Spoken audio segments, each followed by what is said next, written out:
సుమారు 30 సంవత్సరాల క్రితం మార్కాపురంలో పర్యటించినప్పుడు ఇక్కడ ప్రజలు తాగునీటికి ఇబ్బందులు పడుతున్నామని, శ్రీశైలం ద్వారా నీళ్లు ఇప్పించాలని కోరితే 1996 మార్చి 5న వెలిగొండ ప్రాజెక్టు శంకుస్థాపన చేసి పనులు ప్రారంభించామని రాష్ట్ర ముఖ్యమంత్రి నారా చంద్రబాబు నాయుడు వెల్లడించారు.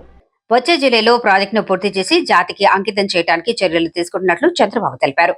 మార్కాపురం జిల్లా పెద్దడోరళ్ల మండలం గంటవానిపల్లి సమీపంలో 436 కోట్లతో చేపట్టనున్న వెలిగొండ ప్రాజెక్టు ఫీడర్ కాల్వ ఆధునీకరణ పనులను సీఎం శంకుస్థాపన చేశారు. ఈ సందర్భంగా మాట్లాడుతూ 2024 మార్చిలో జగన్ ఈ ప్రాజెక్టును జాతికి అంకితం చేస్తున్నట్లు దొంగ నాటకాలు ఆడారని ధ్వజమెత్తారు. అనంతరం సొరంగంలో జరుగుతున్న పనులను దృశ్య మాధ్యమం ద్వారా పరిశీలించి ఇంజనీర్లతో మాట్లాడారు. ప్రాజెక్టు పనుల పురోగతిని అధికారులను అడిగి తెలుసుకున్నారు. మార్కాపురంలో జరిగిన బహిరంగ సభలో ఆయన మాట్లాడుతూ పేదలకు దన్నుగా నిలవటం, వెనుకబడిన ప్రాంతాల అభివృద్ధికి చేయూతనివ్వటమే లక్ష్యంగా ఎన్నికల్లో ఇచ్చిన హామీ మేరకు మార్కాపురం, పోలవరం, మదనపల్లె జిల్లాలను ఏర్పాటు చేస్తామన్నారు.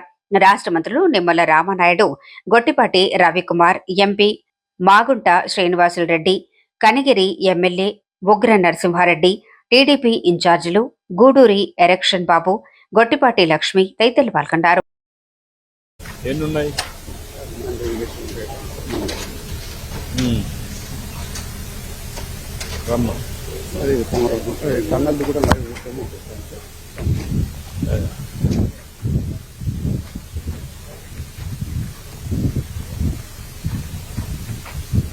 ఇక్కడికి ఎన్ని కిలోమీటర్స్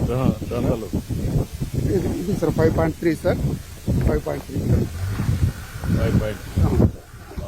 ఇది మనం 11,580కి డిజైన్ చేయబడింది sir. 23 metres back width, 21.8 kilometres run అవుతుంది టోటల్ కెనాలు. 45 డేస్కు 45 టీఎంసీ డ్రా చేసి మనం నల్లమల్లో స్టోర్ చేయాలని ప్రాజెక్ట్ డిజైన్ పడతారు. ట్విన్ టర్నల్స్ సార్ అక్కడ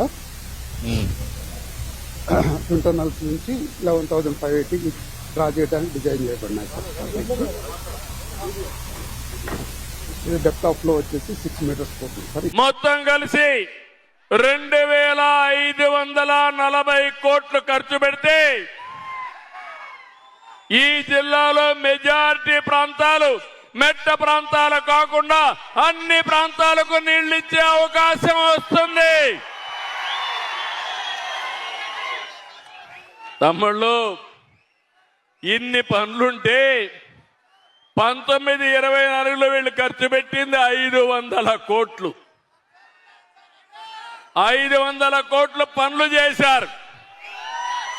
పనులు అయిపోయాయని మీకు పంగనామాలు పెడితే ఏమనాల మిమ్మల్ని అడుగుతున్నా? ఇది మోసవునా కాదా అని మిమ్మల్ని అడుగుతున్నా? దగా అవునా కాదా అని మిమ్మల్ని అడుగుతున్నా? మీరిప్పుడు కూడా